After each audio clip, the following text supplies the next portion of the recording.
En aquellos días en que Israel no tenía rey, la nación entera vivía sin guía, sin orden, sin autoridad, y cada persona hacía lo que mejor le parecía. Las antiguas leyes parecían ecos distantes, la justicia se había debilitado, y el corazón del pueblo se había llenado de confusión. Era una época en que la oscuridad moral avanzaba como una sombra silenciosa, infiltrándose en hogares, ciudades y corazones. Y en ese escenario, comenzó una historia que revelaría cuán profundo podía caer un pueblo cuando se alejaba de Dios. Vivía allí un levita, un hombre consagrado al servicio del Señor. Alguien que debía representar rectitud, disciplina y pureza espiritual. Sin embargo, su vida también tenía grietas, heridas y silencios no resueltos. Él vivía con su concubina, una mujer cuyo nombre la Biblia nunca menciona, como si el anonimato fuese un presagio de la tragedia que se avecinaba. Algo ocurrió entre ellos.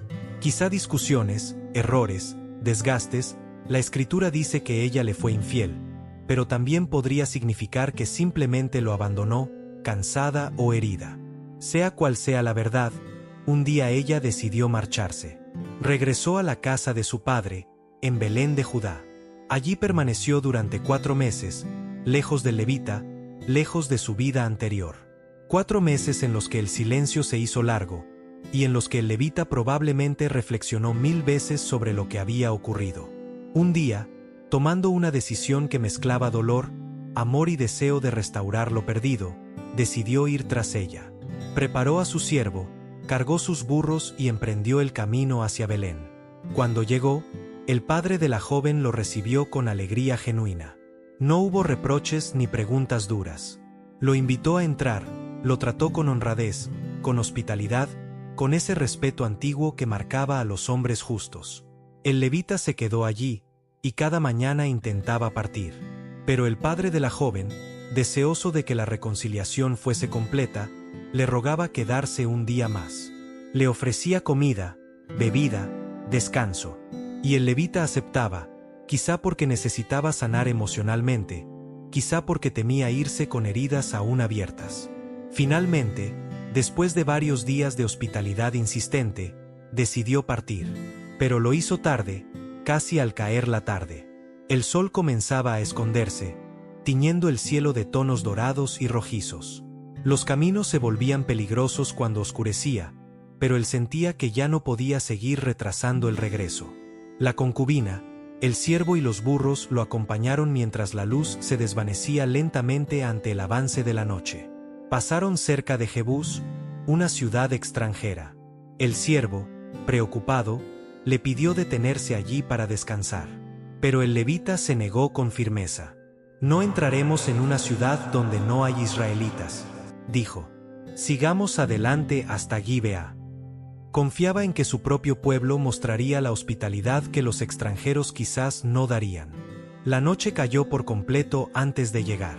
El aire era frío, las sombras largas, y el silencio del camino se hacía cada vez más profundo. Finalmente, entraron a Gibea, una ciudad de la tribu de Benjamín.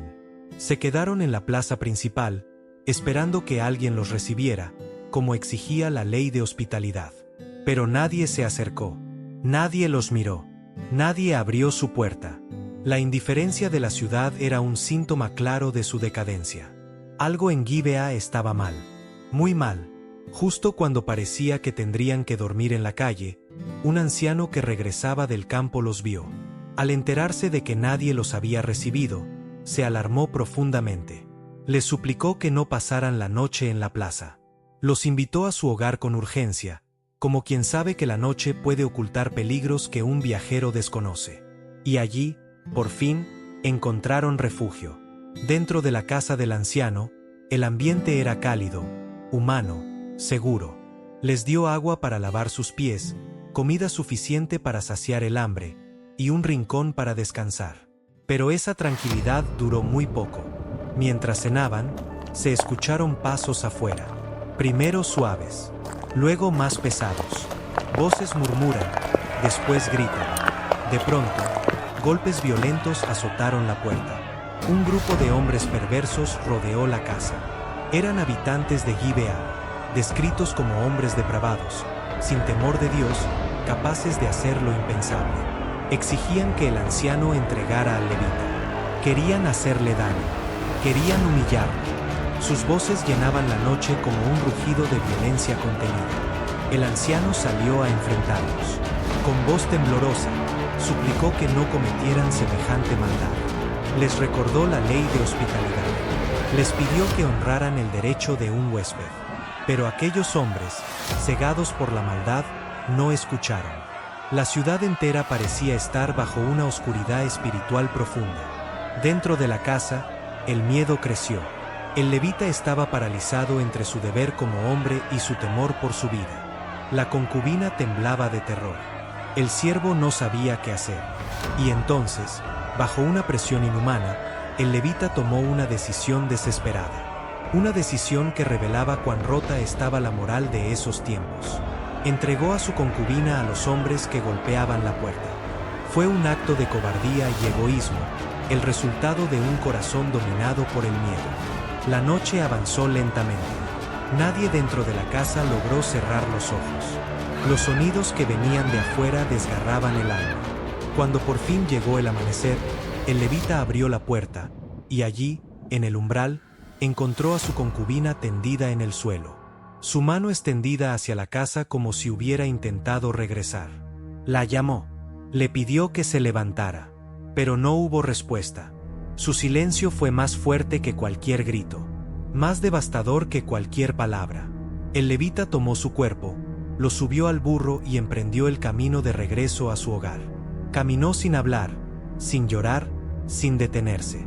Su mente era un torbellino de dolor, indignación, vergüenza y furia. Sabía que lo ocurrido no podía quedarse en secreto. Sabía que debía despertar a Israel de su decadencia. El camino de regreso fue silencioso. El levita caminaba con la mirada fija en la tierra, como si cada paso fuera un peso demasiado grande para cargar. La concubina yacía sobre el burro, inmóvil, y él avanzaba como un hombre atrapado entre el dolor y la ira. El amanecer iluminaba los campos, pero su corazón permanecía en completa oscuridad. Cuando llegó a su casa, un pensamiento consumió su mente. Israel debía ver esto. Israel debía despertar. El mal no estaba entre los enemigos externos, sino dentro del propio pueblo. Algo tenía que hacerse. Y así, tomó una decisión radical, una que sacudiría a la nación entera. Cortó el cuerpo de su concubina en 12 partes, enviando cada una a una de las tribus de Israel. Fue un acto extremo, chocante, una denuncia demasiado fuerte para ser ignorada. Cuando las tribus comenzaron a recibir su mensaje, la reacción fue inmediata. Hombres se reunieron en plazas, líderes se alarmaron, ancianos se estremecieron. El mensaje decía, sin necesidad de escritos, mirad lo que ha ocurrido en Israel. Esto ha pasado entre nosotros. Y la indignación creció como un fuego imparable. Desde Dan hasta Beerseba, desde el norte hasta el sur, la nación entera se levantó para confrontar el horror que se había desatado en Gibeá. Miles de hombres se reunieron en asamblea. Los ancianos exigieron justicia. Los líderes clamaron por respuestas. El levita relató lo sucedido, describiendo la maldad de los hombres de Gibeá, el abandono de la hospitalidad, el desprecio por la vida, la corrupción de la tribu de Benjamín. El pueblo estaba enfurecido. Querían corregir el mal. Querían limpiar la tierra de aquella oscuridad. Pero la tribu de Benjamín tomó una decisión peligrosa. Se negó a entregar a los culpables. Se atrincheró en su orgullo. Prefirió proteger a los malvados antes que rendir cuentas. Así comenzó una guerra civil, una guerra entre hermanos, una guerra que nunca debió haber ocurrido. Las batallas que siguieron fueron devastadoras. Israel luchó con furia, pero Benjamín resistió con fuerza. Miles cayeron en los primeros días. El llanto inundó los campamentos. Las oraciones se volvieron gritos desesperados. La nación entera parecía derrumbarse, consumida por su propio pecado. Pero finalmente, Benjamín fue derrotado casi por completo. Solo quedaron unos pocos hombres sobrevivientes. Una tribu entera estuvo a punto de desaparecer. Cuando la guerra terminó, el silencio fue más doloroso que las batallas. Israel se dio cuenta de que el precio de la justicia había sido demasiado alto. Habían castigado el mal, sí, pero también habían destruido a sus hermanos. Había un vacío emocional, un peso en la conciencia nacional, una sensación de haber llegado demasiado tarde. El pueblo lloró. Lloró por los inocentes. Lloró por los caídos. Lloró por la corrupción que había permitido que todo esto ocurriera. Lloró porque comprendió que esta tragedia no comenzó en una noche, sino en años de alejamiento espiritual, de corazones fríos, de justicia ignorada. El levita regresó a su vida, pero su historia quedó grabada en la memoria de Israel como una advertencia eterna. Una advertencia de lo que sucede cuando un pueblo se aleja de Dios. De cómo la decadencia comienza en las pequeñas decisiones. De cómo la falta de justicia abre la puerta al caos. De cómo el silencio ante la maldad permite que crezca hasta consumirlo todo. Esta historia nos recuerda que la oscuridad se apodera lentamente, cuando la compasión se debilita y la justicia deja de practicarse. Nos enseña que un corazón alejado de Dios puede justificar actos que jamás deberían ser aceptados. Y nos muestra que, cuando la humanidad se rinde al egoísmo, la destrucción se vuelve inevitable. La historia del levita y su concubina es difícil, cruda, dolorosa, pero también es un recordatorio necesario de que debemos vigilar nuestro corazón, nuestra comunidad y nuestra relación con Dios, porque cuando Él deja de ser el centro, la oscuridad encuentra su camino.